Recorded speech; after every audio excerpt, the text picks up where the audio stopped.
வணக்கம். இன்றைய செய்திகளை விரிவாக பார்ப்பதற்கு முன்பாக முதலில் இந்த நேரத்திற்கான தலைப்புச் செய்திகள். விதிகளை மீறி கேட் கீப்பர் ரயில்வே கேட்டை திறந்ததே விபத்துக்கு காரணம் என ரயில்வே விளக்கம். ரயில்வே கேட் மூடியிருந்ததா என்பது குறித்த முரண்பட்ட தகவல்களால் குழப்பம் நீடிக்கிறது.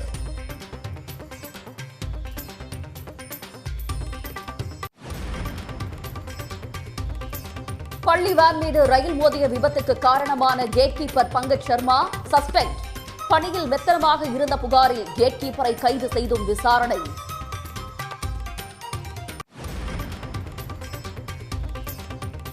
ரயில் மோதிய விபத்தில் உயிரிழந்த மாணவர்களின் குடும்பத்திற்கு முதலமைச்சர் மு.க.ஸ்டாலின் இரங்கல். குழந்தைகளை இழந்த பெற்றோருக்கு தலா 5 லட்சம் ரூபாய் நிவாரணம் அறிவிப்பு.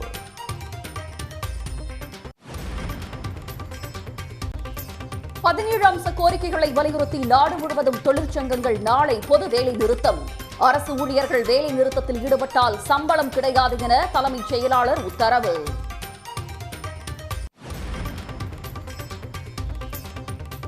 கம்யூனிஸ்ட் கட்சி இருக்கிறதா இல்லையா என்று தெரியவில்லை என எடப்பாடி பழனிசாமி காட்டம்.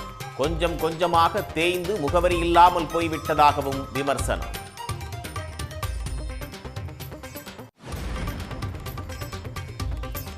பாமக மாநில செயற்குழுவில் அன்புமணிக்கு கடும் கண்டனம். அன்புமணி மீது நடவடிக்கை எடுக்க ராமதாசுக்கு அதிகாரம் அளித்தும் தீர்மானம் நிறைவேற்றம்.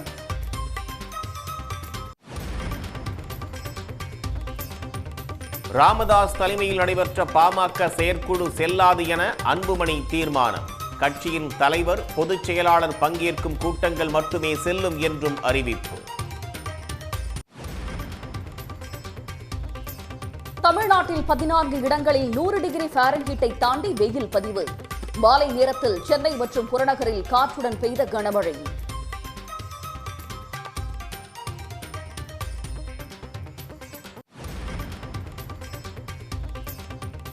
பாஜக வழக்கறிஞர் ஏ மோகன்தாஸுக்கு 4 மாதம் சிறை தண்டனை.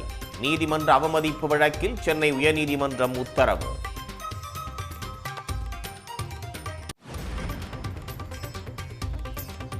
பெரம்பலூர் அருகே கோயில் திருவிழாவின் போது அச்சு முறிந்து தேர் சாய்ந்ததால் பரபரப்பு.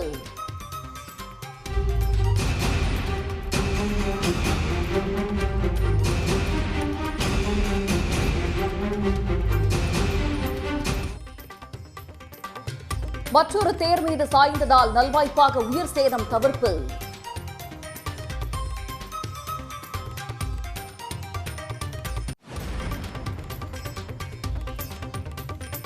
அரக்கோணம் அருகே உயர் மின்னழுத்த கம்பி அறுந்து விழுந்ததால் ரயில் போக்குவரத்து பாதிப்பு.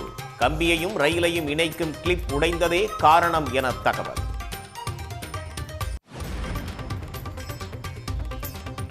சென்னை சேப்பாக்கத்தில் பகுதி நேர ஆசிரியர்கள் சாலை மறியல். போராட்டம் நடத்த வந்தவர்களை ஆங்காங்கே கைது செய்து நடவடிக்கை.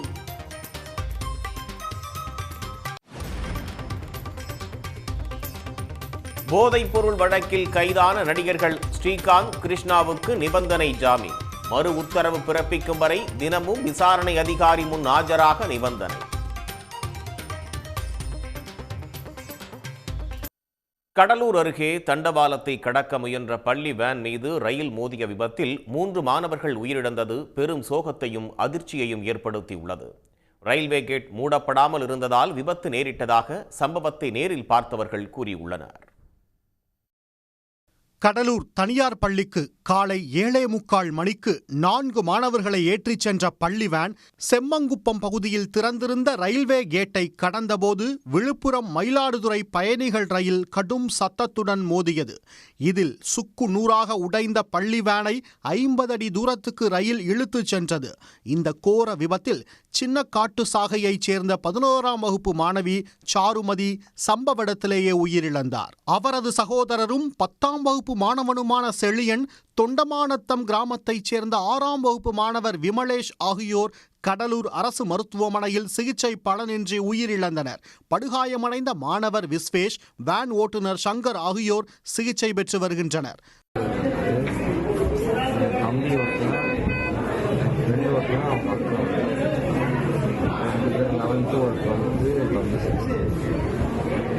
ட்ரெயின் சவுண்ட் எதுவும் கேட்கல? Train sound normal sound gate ஃபுல்லாக ஓப்பன்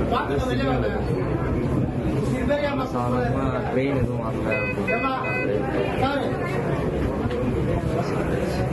பள்ளி வேன் மீது ரயில் மோதியதற்கு ரயில்வே கேட்டை மூடாமல் கேட் கீப்பர் தூங்கியதே காரணம் என விபத்தை நேரில் பார்த்த பொதுமக்கள் குற்றஞ்சாட்டினர். ஆத்திரமடைந்த சிலர் கேட் கீப்பர் பங்கஜ்குமார் சர்மாவுக்கு தர்ம அடி கொடுத்தனர். அவரை மீட்டு போலீசார் கைது செய்த நிலையில் பங்கஜ்குமாரை பணியிடை நீக்கம் செய்து தெற்கு ரயில்வே உத்தரவிட்டுள்ளது. வேன் சென்றபோது ரயில்வே கேட் மூடப்படாமல் திறந்தே இருந்ததாக சிகிச்சை பெற்று வரும் வேன் ஓட்டுநர் சங்கரும் குற்றம் சாட்டினார். கேட் ஓப்பன்ல இருந்து ட்ரெயின் கிராஸ் ஆயிடுச்சுன்னு சொல்லிட்டு நான் மூவ் பண்ணிட்டேன். ட்ரெயின் தந்தானே கேட் வந்து போயிட்டீங்களா நீங்க? ஆமா. அப்ப என்ன நினைச்சீங்க? அதான் ஆர்ன சத்தம் கூட அடிக்கல ட்ரெயின்ல. சரி. இப்போ ஓப்பன்ல தான் இருந்து. ஓப்பன் இருந்தாலும் நீங்க சத்தம் ட்ரெயின்ல பான் அடிச்சிருப்பாங்கல்ல? இல்ல அடிக்கல. அடிச்சா நான் ஏன் போவேன்? அப்ப திடீர்னு மூவிச்சா ரயில்வேக்கு பிறகு எங்க இருந்தாரு? அங்க இல்ல கேட் இல்ல. இல்ல. தொண்டமானத்துல இருந்து செம்மங்குப்பம் போற வழியில ஒரு ரயில்வே கிராசிங் இருக்கு, சிதம்பரம் போற ரூட்ல. கேட் போனதுனால டிரைவர் எப்பயும் போல போயிருக்காரு. வண்டி விபத்து நிகழ்ந்ததும் முதல் நபராக மீட்பு பணிக்கு சென்ற அண்ணாதுரை என்பவர் அருந்து கிடந்த மின்கம்பியின் மின்சாரம் தாக்கி மருத்துவமனையில் சேர்க்கப்பட்டுள்ளார். ரயில்வே கேட் திறந்திருந்ததாக கூறிய அவர் அறையை விட்டு கேட் கீப்பர் வெளியே வரவே இல்லை என்றும் தெரிவித்தார். சரி, இதோ கொஞ்சம் பாப்பு கிட்ட போய் தூக்கலான்னு பார்த்தாக்கா டக்குன்னு வயராத்துல கீழே வந்துச்சு. அந்த பவர் உடனே காலில் அடிச்சு என்னை தூக்கி ஒரு ரேட் அடிச்சு போச்சு. ஆனால் அதுலேருந்து அங்கேருந்து பார்த்தா கேட்டு திறந்தே கிடக்குது. மாமூலாக எப்பவுமே சாத்தி தான் இருக்கும். ட்ரெயின் வந்தாக்கா இந்த காலகட்டம் ட்ரெயின் கேட்டு வந்தாங்க. இந்திக்காரங்களை மட்டும் அவங்க வந்து அதிக இடத்துல இந்திக்காரங்க போறாங்க. தமிழ்நாட்டிலையும் படிச்சவங்களாம் இருக்கிறாங்க, அவங்களையும் போடுங்க. அவங்க பேசுறது இங்க தமிழ்நாட்டு மக்கள் உள்ளவங்களுக்கு தெரியாது, இவங்க பேசுறது அவருக்கு புரியாது. அந்த டியூட்டி வந்து இது வரைக்கும் ஜாயின் பண்ண பகல் டியூட்டிக்கு வரணும் தானே. நைட் டியூட்டி அவரு தண்ணி அடிச்சு அவரு படுத்துட்டாரு, பகல் டியூட்டிக்கு எத்தனை மணிக்கு வர்றது? இது முழுக்க முழுக்க ரயில்வே நிர்வாகம் தப்பு தான் இது. விபத்தில் உயிரிழந்த குழந்தைகளின் பெற்றோர்களுக்கு முதலமைச்சரின் நிவாரண நிதியிலிருந்து தலா 5 லட்சம் ரூபாய் வழங்கவும், பலத்த காயமடைந்தவர்களுக்கு தலா 1 லட்சம் ரூபாய் வழங்க முதலமைச்சர் மு.க. ஸ்டாலின் உத்தரவிட்டுள்ளார். இதையடுத்து காயமடைந்து மருத்துவமனையில் சிகிச்சை பெற்று வருபவர்களை சந்தித்து ஆறுதல் தெரிவித்த அமைச்சர்கள் எம்.ஆர்.கே. பன்னீர்செல்வம், சி.வே. கணேசன் உள்ளிட்டோர் உயிரிழந்த மாணவர்களுக்கு நேரில் அஞ்சலி செலுத்தினர். ஆளில்லாத ரயில்வே கேட் இருக்காது என்று சொல்லுகிறார். இது போன்ற ஆளில்லாத கேட்டுகளில் இது போன்ற நிகழ்வுகள் நடந்து கொண்டிருக்கிறது. இனிமேலாவது ஒன்றிய அரசு இதுக்குரிய நடவடிக்கை எடுக்க வேண்டும். ஒரு இளம் குழந்தைகள், பள்ளி மாணவர்கள் இது போன்ற நிலை இருப்பது ஒரு துரதிர்ஷ்டமான ஒரு நிகழ்வு. பலியானவர்கள் குடும்பத்தினருக்கு தலா 5 லட்சம் ரூபாயும், பலத்த காயமடைந்தவர்களுக்கு 2.5 லட்சம் ரூபாயும், லேசான காயமடைந்தவர்களுக்கு 50,000 ரூபாயும் வழங்கப்படும் என ரயில்வே துறை சார்பில் அறிவிக்கப்பட்டுள்ளது. தண்டவாளத்தை கடக்க முயன்ற பள்ளி வேன் மீது ரயில் மோதிய விபத்துக்கு ரயில்வே கேட் கீப்பரின் அலட்சியமே காரணம் என்று முதற்கட்ட விசாரணையில் தெரிய வந்திருப்பதால் அவர் கைது செய்யப்பட்டுள்ளார். அதே நேரத்தில் விபத்துக்கான காரணம் பற்றி ரயில்வே அளித்திருக்கும் விளக்கத்தால் குழப்பம் நீடிக்கிறது. கடலூர் அருகே பள்ளி வேன் மீது ரயில் மோதிய விபத்து குறித்து ரயில்வே முதலில் வெளியிட்ட விளக்க அறிக்கையில், செம்மங்குப்பம் ரயில்வே கேட்டை மூட முயன்றபோது வேன் ஓட்டுநர் கேட்டுக் கொண்டதால் பள்ளி வேனை கேட் கீப்பர் அனுமதித்ததாக கூறப்பட்டது. ஆனால் பின்னர் ரயில்வே வெளியிட்ட விளக்க அறிக்கையில், ரயில்வே கேட் மூடப்பட்ட பின்னர் வேன் ஓட்டுநர் கேட்டுக் கொண்டதால் கேட் கீப்பர் அதனை திறந்துவிட்டதாக தெரிவிக்கப்பட்டுள்ளது. விபத்து நடந்த இடத்தில் நேரில் ஆய்வு செய்த திருச்சி ரயில்வே கோட்ட மேலாளர் அன்பழகனும், ரயில்வே கேட்டை மூடிய பின்னர் விதிகளை மீறி கேட் கீப்பர் அதனை திறந்துவிட்டதாக தெரிவித்தார். நான் இன்டர்லாக் கேட் இல்லையா, அதனால் ஒன்லி பிஎன் எக்ஸ்சேஞ்ச் வரும் நம்பர். விஷம் இந்த மாதிரி நான் வண்டி விட போகிறேன்னு சொல்வார். இவர் கேட்டை க்ளோஸ் பண்ணி வச்சுருக்கணும் அந்த டைமில். அதுதான் பண்ணியிருக்காரு. 7/6க்கு அதான் பண்ணியிருக்கிறாரு. ரெக்கார்டு படி அப்படி தான் இருக்குது. ஒவ்வொருத்தரும் இது பண்ணதுக்காக ஒரு நம்பர் எக்ஸ்சேஞ்ச் பண்ணிக்கிடுவாங்க. ப்ரைவேட் நம்பர்னு சொல்லுவாங்க. அது வேறு யாருக்கும் தெரியுது, அவங்க 2 பேருக்கு தான் தெரியும். அது என்ன நம்பர், எஸ்எம் ஒரு நம்பர் சொல்லுவார், இவர் ரெக்கார்ட் பண்ணுவார், இவர் ஒரு நம்பர் சொல்லுவார், அவர் ரெக்கார்ட் பண்ணுவார். ஸோ அக்னாலஜ் பண்ணிட்டாங்க 2 பேரும். நான் கேட்டு க்ளோஸ்டு போகலான்ட்டு ட்ரெயின் விட்டுருக்காங்க. செம்மங்குப்பம் ரயில்வே கேட் மூடப்பட்டதாக காலை 7:06 மணிக்கே தகவல் பதிவாகி இருப்பதாகவும் திருச்சி ரயில்வே கோட்ட மேலாளர் அன்பழகன் கூறியிருப்பதும் பல்வேறு கேள்விகளை எழுப்பியுள்ளது. காலை 7:45 மணி அளவில் வந்த ரயிலுக்காக காலை 7:06க்கு ரயில்வே கேட் மூடப்பட்டது ஏன் என்று ரயில்வே விளக்கமளிக்க வேண்டும் என்றும் கோரிக்கை எழுந்துள்ளது. விபத்துக்கான காரணம் குறித்து ரயில்வே அளித்துள்ள விளக்கத்தில் முரண்பாடு இருந்தாலும் ரயில்வே விதிகளை மீறி கேட்டை திறந்துவிட்டதன் மூலம் கேட் கீப்பர் பங்கஜ்குமார் சர்மா பணியில் அலட்சியமாக இருந்தது உறுதியானதால் அவர் பணியிடை நீக்கம் செய்யப்பட்டுள்ளார். அவரை நிரந்தரமாக பணியிலிருந்து நீக்க நடவடிக்கை எடுக்கப்படுவதாகவும் தெற்கு ரயில்வே தெரிவித்துள்ளது. இதனிடையே கேட் கீப்பர் பங்கஜ்குமார் சர்மாவை போலீசார் கைது செய்து விசாரித்து வருகின்றனர். விசாரணையின் முடிவில் விபத்துக்கான உண்மையான காரணம் கண்டறியப்படும் என போலீசார் தெரிவித்துள்ளனர். தமிழ்நாட்டில் கம்யூனிஸ்ட் கட்சி முகவரி இல்லாமல் போய்விட்டதாக அதிமுக பொதுச் செயலாளர் எடப்பாடி பழனிசாமி காட்டமாக விமர்சித்துள்ளார். கோவை வடவள்ளியில் 2வது நாளாக பிரச்சாரம் மேற்கொண்ட அவர் என்டிஏ கூட்டணியில் உள்ள கட்சி பெயர்களை சுட்டிக்காட்டிய போது அமமுகவையும் டிடிவி தினகரன் பெயரையும் தவிர்த்தது கூட்டணியில் சலசலப்பை ஏற்படுத்தியுள்ளது. கம்யூனிஸ்ட் கட்சி அது கொஞ்சம் கொஞ்சமா தெரிஞ்சுட்டே போயிட்டு இருக்கு. கம்யூனிஸ்ட் கட்சி தமிழ்நாட்டில் இருக்குதா இல்லையா என்று முகவரி இல்லாம இருக்குது. ஐக்கிய கட்சி எங்களோட கூட்டணி சொல்றோம், அவருடைய விருப்பம் எங்களுடைய விருப்பம், கூட்டணி அமைச்சிட்டு இருக்கிறோம். இப்படி இன்னும் பல கட்சிகள் கூட்டணியில் அங்க வைக்கிட்டு இருக்குது. இன்னும் பல கட்சிகள் எதிர்காலத்தில் அதிமுக தலைமையில் அமைக்கப்பட்ட கூட்டணியில் வரும். அன்புமணி மீது நடவடிக்கை எடுக்க ராமதாசுக்கு அதிகாரம் அளித்து பாமக செயற்குழு கூட்டத்தில் தீர்மானம் நிறைவேற்றப்பட்டுள்ளது.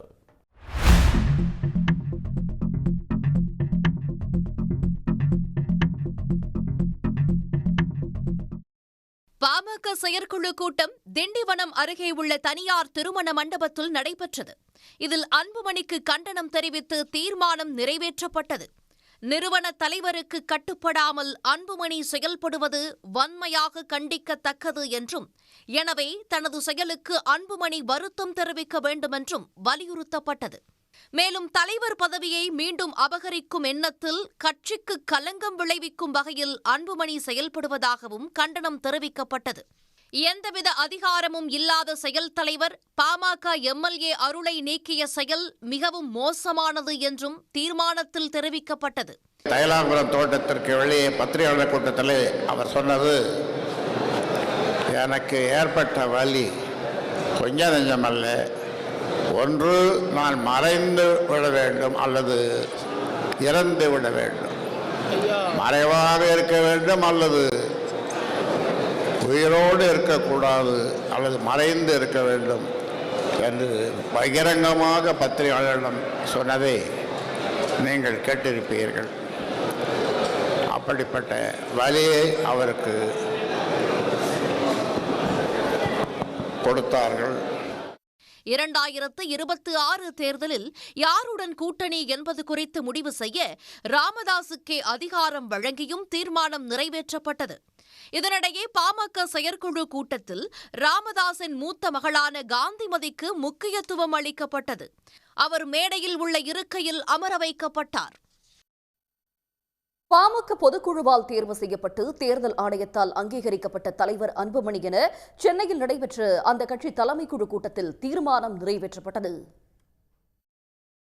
பாமகவின் அரசியல் தலைமைக்குழு கூட்டம் சென்னையை அடுத்த பனையூரில் அன்புமணி தலைமையில் நடைபெற்றது. இந்த கூட்டத்தில் கட்சியின் பொதுக்குழுவால் தேர்வு செய்யப்பட்டு தேர்தல் ஆணையத்தில் அங்கீகரிக்கப்பட்ட தலைவர் அன்புமணி என தீர்மானம் நிறைவேற்றப்பட்டது.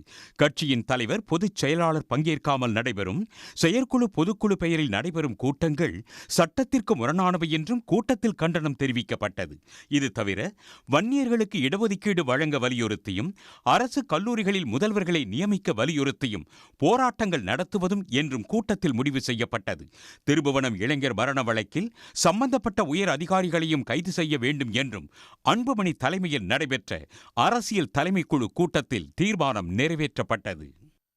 தேசிய கட்சிகளோடு கூட்டணி வைத்து தமிழ்நாட்டிற்கு எந்த நன்மையும் பெற முடியவில்லை என்று கடந்த ஆண்டு ஏப்ரல் மாதம் மக்களவைத் தேர்தல் பரப்புரையில் எடப்பாடி பழனிசாமி தனது ஆதங்கத்தை வெளிப்படுத்தினார். ஆனால் தற்போது தமிழ்நாட்டிற்கு பல்வேறு திட்டங்களை தரும் பாஜகவுடன் கூட்டணி அமைத்திருப்பதாக முற்றிலும் முரணாக பேசியிருக்கிறார்.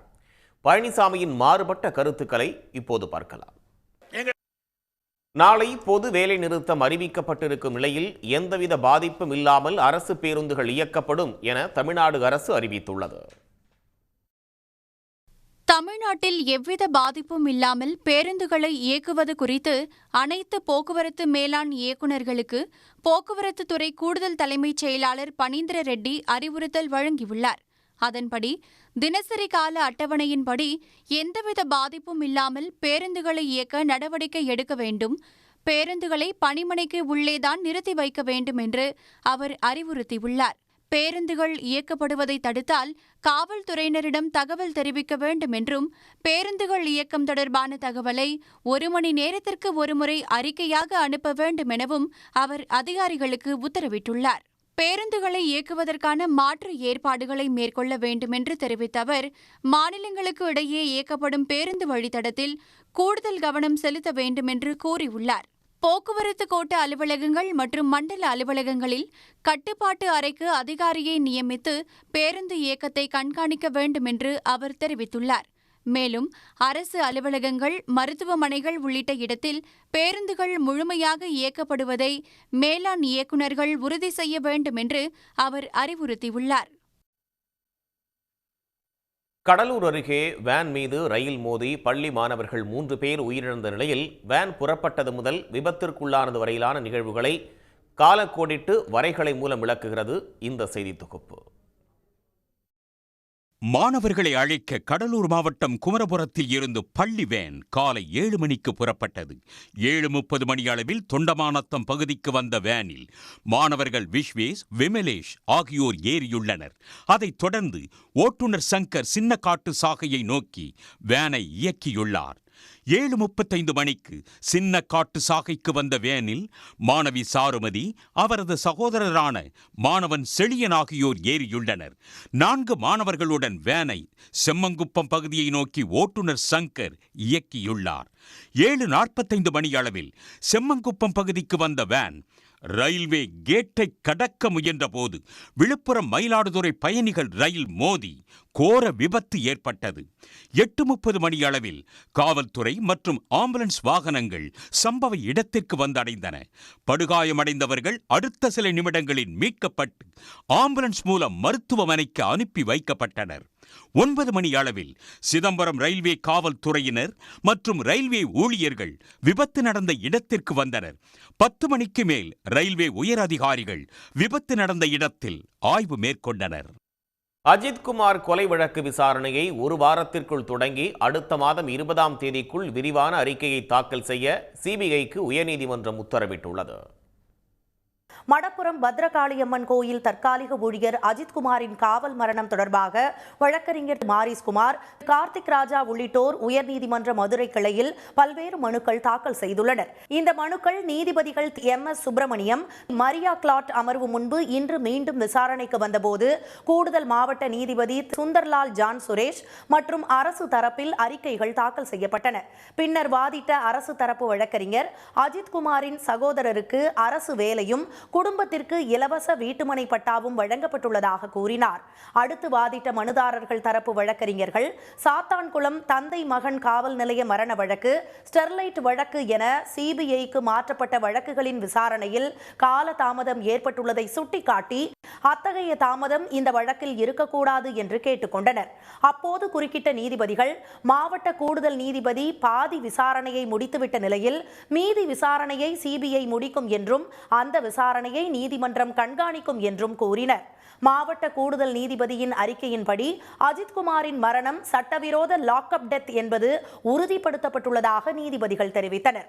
அஜித்குமாரின் கொலை வழக்கை விசாரிக்கும் அலுவலர்களை 1 வாரத்தில் நியமிக்க வேண்டுமென சிபிஐ இயக்குநருக்கு உத்தரவிட்ட நீதிபதிகள், மாவட்ட கூடுதல் நீதிபதியின் விசாரணை அறிக்கை, அவரது கட்டுப்பாட்டில் இருக்கும் சாட்சியங்கள் மற்றும் ஆவணங்களை பெற்றுக்கொள்ள வேண்டுமென அறிவுறுத்தினர். விசாரணை முறையாக நடைபெற வேண்டும் என்றும் இறுதி விசாரணை அறிக்கையை அடுத்த மாதம் 20ஆம் தேதிக்குள் சம்பந்தப்பட்ட நீதிமன்றத்தில் தாக்கல் செய்ய வேண்டும் என்றும் நீதிபதிகள் உத்தரவிட்டனர். தடய அறிவியல் துறை அறிக்கையை 1 வாரத்திற்குள் சம்பந்தப்பட்ட நீதிமன்றத்தில் தாக்கல் செய்யவும் அவர்கள் அறிவுறுத்தினர். சிபிஐ விசாரணை அதிகாரிகளுக்கு தேவையான வாகன வசதி உள்ளிட்டவற்றை செய்து கொடுக்க மதுரை, சிவகங்கை மாவட்ட நிர்வாகம் மற்றும் காவல்துறைக்கு உத்தரவிட்ட நீதிபதிகள் சாட்சிகளுக்கு போதிய பாதுகாப்பு வழங்கப்படுவதை உறுதி செய்ய வேண்டும் என்றும் அறிவுறுத்தினர். உடனுக்குடன் செய்திகளை தெரிந்து கொள்ள சன் நியூஸ் பெல் ஐகானை கிளிக் பண்ணுங்க.